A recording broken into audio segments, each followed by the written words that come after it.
Okay, it is me, King Kunji, aka the Nubian Archer. All right, in case y'all don't know, I call myself the Nubian Archer. This is the beginning of my archery to bow hunter journey. I didn't really do an intro video. I need to do an intro video. But I did post a video you can check out. The first day I bought my first bow, bought a Bowtech, so I'm rocking the brand. It's my first bow. Been researching bows all year long, all of 2020. Started saving for my bow December 2020 and finally got it December 30th of 2020. So I know I started saving. I started saving December 2019. December 2019, and I bought the bow December 30th, 2020. Now, I've been waiting all year to get this bow. All year to get this bow. Saved up for the bow, for the gear, and it's a flagship bow. Expensive. And I didn't really shoot much the night I bought the bow. I bought it from First Flight Archery, Raleigh, North Carolina. Really cool people. When I first went to that archery shop back in 2015, that was the first time it really hit my spirit that I wanted to be a bow hunter. Now, this crazy journey, and I do a whole video on it because I was like anti-hunting. But after I got back from Nigeria, I went to Nigeria in 2014 for a spiritual journey, I should say, because that's another video. But nevertheless, it was on my spirit to embrace hunting, and more so to connect with the spirit of Ogun, the Orisha of hunters, the Orisha of warriors, the Orisha of discipline, hard work, commitment, the Orisha of iron, all metals.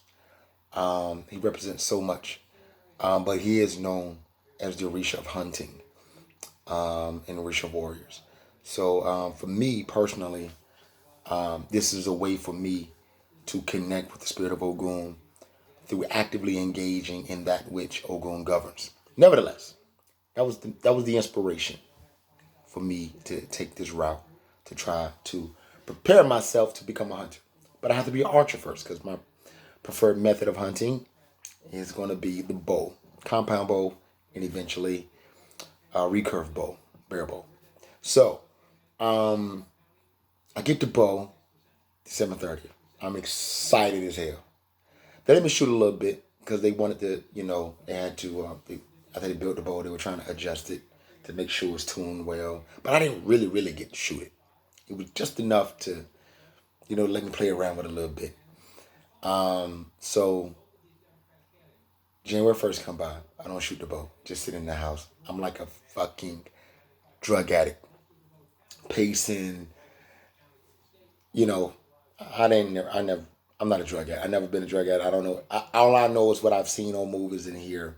I was fidgety, and I couldn't take having this bow in my house and not being able to shoot it. I live in an apartment neighborhood, so I don't have a 20-yard, 40-yard backyard to go shoot my bow, and no range in where I live in Durham was open. The closest range is way in Raleigh, 30, 35 minutes away from me, and they were closed on the first and on the second, and they're not even open on the third. So, wake up Saturday morning, I'm like, man, I'm going crazy. So I go on to Academy Sports website, order me a box target. They tell me I ordered the box target. I can't pick up the box target till January 12th. So I'm like, I can wait a whole goddamn week to shoot my bow, because I want to be able to shoot every day. And my logic was, go buy me a box target early in the morning before I go to work, or I can go to a open field somewhere at a park where nobody's around and shoot the bow. So I can find a few rural parks around here, just so I can have access to shoot it every day. So that was the logic, right? And so I ordered the bow. So I'm like, okay, but what am I going to do between now and the 12th? So I ordered the bow Saturday morning, January 2nd. So January 3rd rolls around. I'm going crazy. I got to drive 2 hours to take my kids and my niece and nephew, my daughter, my niece and nephew to Charlotte. 2 hours south of where I live, Durham, Charlotte, North Carolina, where I grew up, the Queen City. I'm like, there's gotta be a range off I-85 somewhere. So I'm like, oh shit, Bass Pro Shops. So I had one of my spiritual goddesses to call Bass Pro Shops for me while I was driving. She said, yes, they have a range and close at 9 o'clock. The latest you can get there is 8 and it's $10 an hour. I'm like, fuck, yes. So drop my daughter off, drop off my niece and nephew. I say, I'm going to go in here and I'm going to shoot. And that's the video y'all see. One of my second video I posted on this page. That's me shooting for the first time. Very short range, just 10 yards, 15 yards. Because look, I am a beginner. This is the beginning for me. I don't have no ego. I'm an apprentice. I'm like a Padawan. Star Wars. I'm a bow Padawan. So this is my journey from being an archer to a bow hunter eventually. Because my plan is to hunt this September 2021. So nevertheless, I reach out to a buddy of mine that I met 5 years ago at the bow shop. You know, we both in the same running group. I haven't been running with the group in a minute, but I reached out to him like, look, yo, I got my bow. He been bowing for about 20 years. Been hunting most of his life. So I'm like, yo, man, I got my bow. So I'm ready. Yo, I need you to drop wisdom on me. Help, you know, show me what you know, whatever. So, you know, he and I playing the link up. And one of my other god brothers tagged another brother that lives in the area that was also a bow hunter too. So I'm like, oh shit, there's another brother. You know what I'm saying? Because of course I don't know too many brothers meaning black men, African American men, African descendants, whatever you want to call us. I don't know too many of us that bow hunt. It's quite a bit of us that hunt, you know, but I don't know many that bow hunt. So those are the only two I know. So I tapped into those brothers like, yo, give me some wisdom. And my friend of mine, Matt Head, this white cat I used to run track with in high school. I know he's been bow hunting for a minute. So I was tapping in him like, yo, man, I got my bow. I need your wisdom. I need you, you know, to hook me up, show me what you know. Nevertheless, I go to the range, shoot. I'm like, good, got my fucking fix. Sunday, come back. So Monday come around. I'm like, shit, I had to go to work. I couldn't shoot my bow. By the time I got out, I had to work overtime. It was late. But I got a message, email saying that my box target was ready for pickup. I didn't got to wait till the 12th. So I'm like, fuck. Okay, so I get off work at Sam. The store closed at 9 o'clock. I say, I'm going to go and pick up this goddamn target. I'm going to go find me a goddamn field. I know a few soccer fields at the Durham Park Rec where they keep the lights on like a football stadium. I don't nobody be out there. I said, I'm going to go out on this football field, soccer field. I'm going to shoot my goddamn bow at least for an hour. That was my logic, right? So I go pick up the box target. I'm hungry, right? So I say, I need to give me something to eat. And hold on for a minute. I said, I need to give me something to eat because I'm hungry. And so after I finish something to eat, it's about I think 8:30, 8:45, something like that. Almost 9 o'clock. So I call one of I called the other brother I met, who's a bow hunter. And, you know, no, he called me. I was coming again. He's like, yo, what's going on with you? I said, he said, you get your target. I said, yeah, man, I just picked it up, man. I said, I'm about to go find me a field or whatever. And they go shoot. And he was like, man, what I tell you about safety? I told you that conversation we had. You need to make sure you're safe, you know, and not just your safety, but make sure you're making sure other people are safe when you're doing it. He said, you know, he said, be careful, you know, you go shooting at a park somewhere, somebody call the police and be like, you know, there's a black man shooting a bow in the middle of the night. And I'm like, damn, you're right. But the way things is, man, somebody call the police, be like, it's a black man with a bow and he's shooting. He look crazy. I think he's on drugs. Police show up. I drop the bow, hands up. I'm like, look, man, I'm just target practice. They say they was in fear for their life. Shoot me. I'm a hashtag. The attorney, Benjamin Crump and Al Sharpton will be here in Durham next week. I said, you know what? Forget it. I want to go. I don't want to go down that route. So I said, damn, that is right.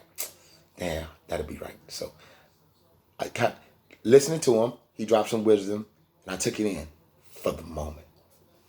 Now, I'm driving, and I'm like, I got this bowl in my back. It's my back seat. I got this box target in my back seat, and I'm on my way home, and I drive past this remote tennis court that's kind of off in the cut. No houses around it, and it's kind of hidden by a little bit of woods, kind of off a main road. And I'm like, you know what? Ain't nobody on the tennis court. Ain't nobody to call the police because nobody can see what I'm doing. So I'm gonna go, and I brought me a fold-out table, like one of them dinner fold-out tables. So I said, I'm gonna put the box on target on the fold-out table. Get me a few rounds in. Ain't nobody never know the difference. Wrong. So I'm like, why didn't I just listen?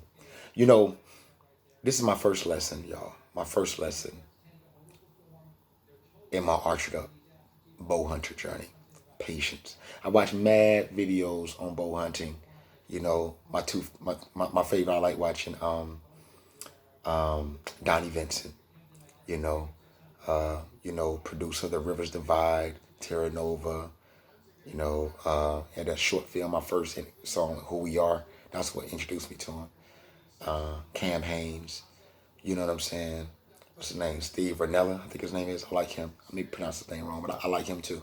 I like real hunters, like that's who they are, not some hobby, but this is who they are. But nevertheless, so I watched enough of these videos to know that you got to be patient, and you could be out there for hours or days and not see an animal, or wait all day and a week and you finally see the animal and you can prematurely shoot and miss and the whole hunt is done. So I've seen those videos. It's one thing when you see something or somebody tell you something, it don't really hit until you experience it. Now, I didn't go hunting last night, so I don't want you to think that's why I'm going to the store. The point is, I'm using that as an example of the lesson I learned of the importance of patience and how not being patient and doing things prematurely can prevent you from reaching your goal, hitting your mark, hitting your target, making that kill. And metaphorically, that's what happened to me, because I went on that tennis court. It was lit. Nobody was around. Set it up. I'm excited as fuck. I got a camera. Man, I had a video set. I'm about to record it. I'm talking in the camera like, look, I'm on the tennis court. I'm about to shoot. I'm so excited that I step up. I even have my football cones that I use when I train. That I do cone drills with. I brought my cones out there, marked it at 10 yards, 15, 20, 30. I said I won't go shoot more than 30 yards. And I'm excited. I'm looking in the camera and I'm like, all right, about to get my first shot in. And I let it go. Dry fired my fucking bow. I did not put an arrow on my bow. I dry fired my brand new fucking Bowtech Revolt X. And this is the craziest fucking thing, yo. I dry fired the bow, and I was looking for the arrow. Like, I shot it, and I'm like, damn, where'd it go? Did I miss the target? And then I realized, oh, shit, I dry fired my fucking bow. Now, I've heard horror stories. Compound bows been dry fired with pieces flying all over the place. That did not happen. Thank God. At the time, because I'm still a rookie, y'all. You got to bear with me. Cut me some slack. This is probably funny as hell to some of y'all seasoned guys, but this is my lesson. And I'm making this video in case there's another novice, a person out there who's enthusiast, who's trying to learn and say, I want to see somebody else's beginning journey. Well, I'm going to be transparent. I'm not going to be fake. I'm going to let y'all see my mistakes along this journey. So you can see, so people look at this video today and laugh at me and then see where I am a year from now, 2 years from now, 3 years from now, and so forth. So I'm not ashamed. But anyway, I dry fired the bow. And then I said, oh shit, I dry fired my fucking bow. Right then you would think, okay, that was too much. And the bow visibly looked like it was still intact. It didn't visibly look like nothing was broke. I did like a little inspection. Not like I know what the fuck I'm looking at, right? Like I'm just, I'm like, okay, everything looks normal. And so I said, instead of packing the bow up and saying, you know what, let me get out of here. I shouldn't be out here. I shouldn't have shot it. I put an arrow on the bow and said, I'm still going to try to shoot a fucking arrow even after I dry fired the bow. I just, now some of y'all guys, some of y'all archers, some of y'all boys gotta understand where I'm coming from. I felt like a junkie. Like, I don't think y'all understand when you're really into this shit and you can't wait to do it and you got it and not being able to shoot, it was driving me fucking crazy. So I dry fired the bow, examined it, and realized, okay, it's not as bad as I thought, so maybe I can still shoot it. So I put an arrow on it and I draw on the bow and my peep sight is off. I'm like, fuck.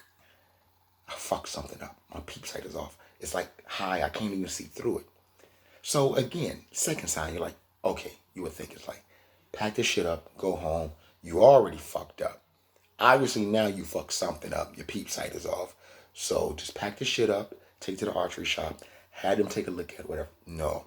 I'm like, no, I gotta shoot this fucking arrow or I'm not gonna go to sleep tonight. So I said, you know what? I'm gonna shoot this bitch anyway. I'm gonna try to just look through the sight. I don't need the fucking peep. So I draw back on the arrow. And I'm using just the sight now, right? And I see the box. I'm 30 yards away. Missed the whole fucking box. I don't even know what I see. I heard the arrow. It sounded like the arrow hit the ground maybe somewhere and bounced off, went through the fence into the woods. So I'm like, fuck, this night is just fucking crazy. And this is all last night, by the way. Today is January 5th. So this was January 4th. So I'm like, fuck. So I said, you know what? I'm packing it up. I packed everything up in the car. And I went to the woods looking for my arrow. I couldn't find my fucking arrow. I was looking all in the woods. Shoes got mud. I'm like, no, that arrow cost me some fucking money. I need to find that arrow. Could not find a fucking arrow. So what happened? Not being patient.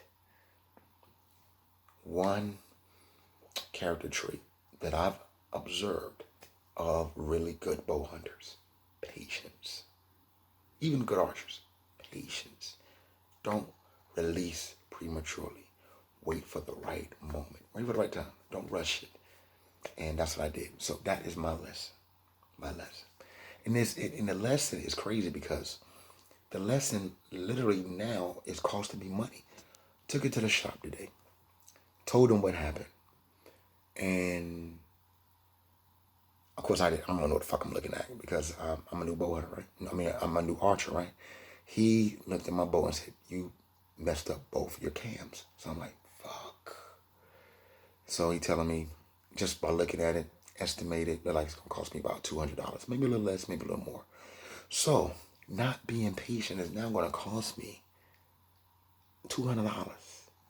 And it's going to cost me time. Meaning that now I can't fucking shoot at all. So now I gotta really live with knowing I own a bow. Live with knowing I own a bow I can't shoot. Anybody that owns a bow know that it's like fucking torture. And I said, how long is it gonna take? He said, about 2 to 4 weeks. Cause we got back orders to fix. 2 to 4 fucking weeks. 2 to 4 fucking weeks and I can't shoot my bow. I got a fucking box target now. So any of you all, if you come across this video and you are a beginner trying to get into the world of archery, like myself, don't make the mistake I did. Learn from this video. Be patient. Pay attention to what you're doing. Now, it's funny. When I was in the archery shop today, and I was like, yeah, man, I was so excited, man.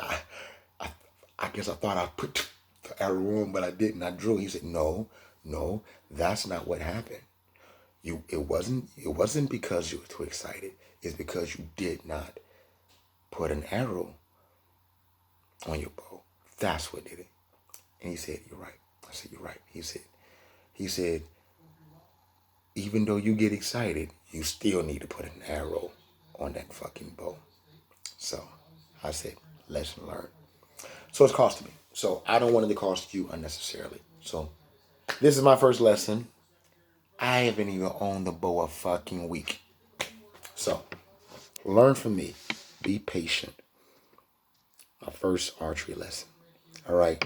This is the Nubian archer, aka King Kunji. I'm out. Peace.